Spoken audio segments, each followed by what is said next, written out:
이어서 세계의 고민은 연결돼 있다. 월드와이드 고민 시간입니다. 오늘 이 시간에는 소셜 네트워크 서비스 SNS 검열을 둘러싸고 갈등을 빚고 있는 나라들을 살펴보겠습니다. 페이스북, 트위터, 유튜브 그리고 모바일 메신저 서비스까지 SNS에서는 일반 시민들의 목소리를 들을 수 있는데요. 우리나라에서도 세월호 침몰 사고 뉴스 등 주요 뉴스와 관련한 정보 전달과 여론 형성에서 이 힘을 빼놓을 수가 없었습니다.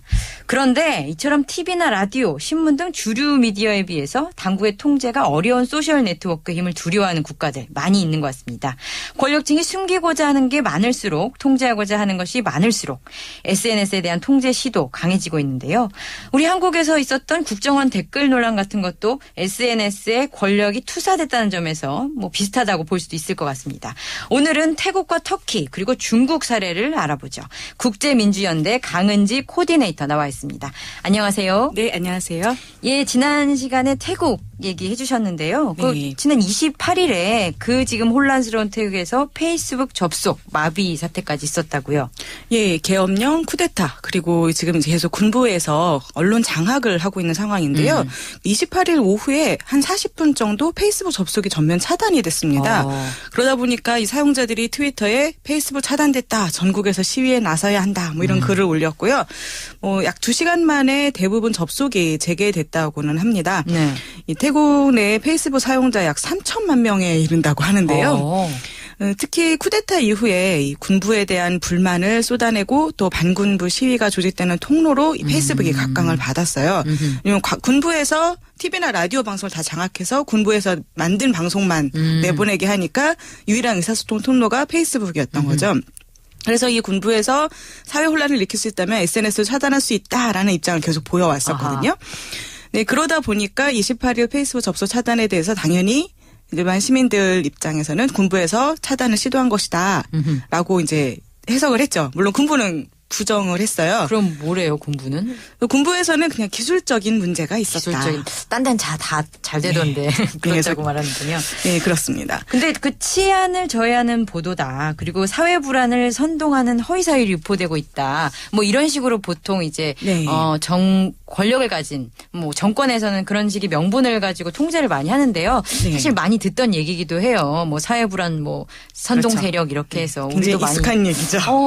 며칠 전에도 들은 것 같다는 좀 인상을 받는데. 네. 근데 이런 얘기가 비단 우리나라가 아니고 전국 전 세계적으로 있다는 말씀이시고. 예, 사실 태국은 페이스북 차단 시도랑 아니라고 얘기는 하고 있지만 그 시도 이후에 정황상 네, 지금까지도 계속 그런 비슷한 시도를 하고 있는데요. 일단 구글이나 다른 유튜브나 이쪽 관계 업체를 만나서 협조를 논의하겠다 이런 입장을 보이고 있어요. 근데 이 군부에서 얘기하는 협조가 무엇을 의미할지는 말 안 해도 알 수 있을 것 같습니다. 굳이 협조가 왜 필요한지 잘 모르겠네요. 네. 터키도 비슷하죠? 예, 터키 같은 경우 지난 3월에 유튜브하고 트위터를 실제 접속을 차단한 일이 있었는데요.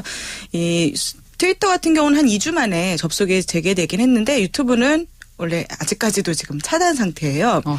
그런데 얼마 전에 터키 헌법재판소에서 유튜브 접속을 차단한 것이 표현의 자유를 침해하는 것이고 따라서 위헌이다라는 판결이 나왔습니다. 예, 당연한 당연한 귀결인 것 같긴 한데 헌재는 그래도 아직 정권에 포획이 안 되고. 네, 사실 그것도 명확하지는 않은 게요. 헌재가 기존에는 계속 이런 판단을 유보해 왔었거든요. 그래요? 근데 이제 국제사회 압력 때문인가요? 예, 압력이 세서 이런 결정이 나온 것 같은데요. 그래서 일단은 이 헌법재판소 결정이 있었으니까 아마도 이제 유튜브 접속 차단 곧 해제될 것으로 기대가 되고 있습니다. 그런데 2주간 정도라고 하지만 유튜브 접속 차단을 했더니 정말 정권이 원하는 대로 자기들의 비리 의혹 또는 정권을 공격하는 어떤 내용들이 통제가 됐을까요?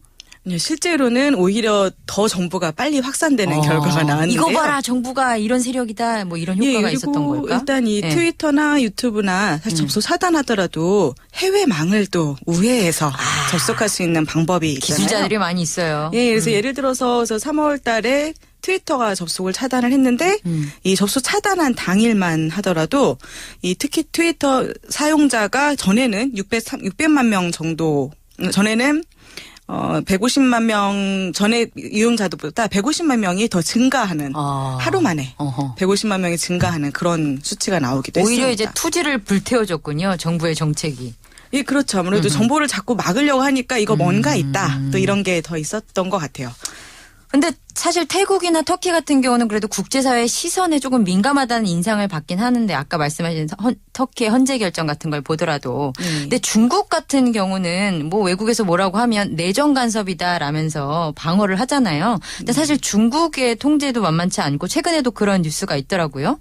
예, 중국에서는 이제 그 기존에도 계속 뭐 검색어를 특정 검색어를 금지한다든가 또는 뭐 그 중국판 트위터죠. 웨이보에 대한 탄압이 계속 있었는데 그걸 또 공공연하게 그렇죠. 말하더라고요. 중국 정부는. 네. 근데 이번에는 거기에 이어서 그러니까 사실 웨이보 단속이 계속 강화가 되니까 사람들이 웨이보에서 떠나서 이제 모바일 메신저로 이동을 했었거든요. 아하, 예. 근데 바로 이 모바일 메신저를 이번에는 단속하겠다라고 지금 나온 상태예요. 중국에 공무원이 엄청 많은가 봐요.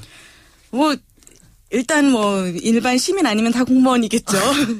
네, 예. 사회주의 국가니까 이제 또 그런 게 더 가능할 수도 있을 것 같기도 한데요. 또 그런 예. 만큼 지금 이제 좀 일반적인 세계 흐름과 맞지 않는 방향으로 자꾸 단속과 통제가 이루어지고 있는 것도 사실이죠. 그리고 또 시의성으로 따져보면 이제 천안문 사건 25기를 네, 앞두고 그런 또 정도가 세졌다는 거죠. 예, 그렇죠. 그래서 지금 천안문 사건이 6월 4일이니까 지금 얼마 안 남았잖아요. 그래서 25주기를 앞두고 여러 가지 사실 이 SNS뿐만 아니라 일반적인 언론 탄압도 지금 굉장히 심각하게 진행이 되고 있어요. 그래서 거의 이 천안문 사건 중국 내에서는 말하자면 해리포터 시리즈의 볼트모어 같은 아하. 네.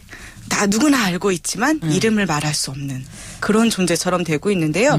이 천안문 사태에 대해서 좀 어떤 발언을 했다거나 보도를 하려고 하거나 이런 이유로 연행되고 또 구금되고 이런 사례들이 계속 나오고 있고요. 심지어 외국 언론의 취재도 지금 금지가 돼 있는 상태예요. 아하. 그러니까 천안문 사태라고 하면 이제 민주화를 부르짖던 사람들을 이제 네. 무력으로 진압한 그렇죠. 거다 보니까 사실 좋은 얘기가 나올 수 없는 예. 사건이긴 해요. 그래서 얘기를 꺼내는 것 자체만으로도 검열이 된다는 건가요? 예, 그렇습니다. 그래서 그건 참 천안문- 정부가 예. 잘했다 이렇게 얘기할 수도 있잖아요. 그런 거 그냥 검색어로 그냥 다 잡아버리는 거예요? 예, 그래서 천안문 사건, 뭐 천안문 사건이 발생한 연도와 시간 이런 것도 지금 다 금지어로 들어가 있어요. 아예 그냥 역사 속에서 네. 언급을 못하게 하는 거예요? 그렇습니다. 그런 과격한 방식으로 통제를 한단 네, 말이죠. 아무래도 이제 그 이유로 들 수 있는 게 이 네. 중국에서 이 천안문 사건 때 네. 사람들이 요구했던 내용들, 그 요구 사항들이 지금까지도 해결이 안 되고 있기 때문인 그렇죠. 것 같아요. 네. 그러니까 그 사건을 얘기한다는 거는 결국 현재의 문제하고 연결이 될 수밖에 없다는 거죠. 실제로 뭐 대표적으로 그때 이제 시위대가 요구했던 게 뭐 당 지도층 재산 공개, 언론 자유 이런 것들이었거든요. 근데 지금 뭐 부유층 재산 문제 아직도 문제가 많고요. 또 언론 자유, 뭐 지금 당장 탄압되는 것만 봐도 알 수 있고 그러다 보니까 이 당국 입장에서 볼 때는 천안문 사건에 대해서 이야기하는 것 자체가 자신들의 지지 기반이 약해질 수 있는 위협이다. 라고 판단을 하고 있는 것 같습니다. 그리고 아직 그때 뭐 역할을 했던 뭐 이를테면 무력 진압을 하는데 참여했던 사람들 다 살아있고 그렇죠. 그러니까 사실상 현재의 문제라고 할 수 있다 보니까 아예 네. 입을 막아버리는 거군요. 예, 자신의 문제인 거죠. 지금 아. 자신에게 다시 칼날이 돌아올 수 있는 것이기 때문에 그러니까 이거 과거 일이다라고 얘기를 하려면 지금 우리는 그때와는 달라라고 말할 수 있어야 되는데 그 얘기를 할 수가 없는 거죠. 사실 어떻게 보면 지금 태국이나 터키나 이쪽도 다 과거에도 분명히 2010년, 뭐 2007년 계속 탄압이 있었거든요. 이런 SNS 검열이 있었는데 네. 결국 그때와 지금의 상황이 똑같다라는 거를 그 사람이 그 사람이다라는 걸 결국 자신들이 인정하고 있는 셈인 거죠. 아, 그러게요. 참 이게 역사적으로 몇백 년이 흘려서 다시 네. 돌아봤을 때 중국인들이 어떻게 생각할지 좀 궁금하기도 하네요. 막으려고 해봤자 안 된다. 그리고 네. 시민들의 목소리를 들어라.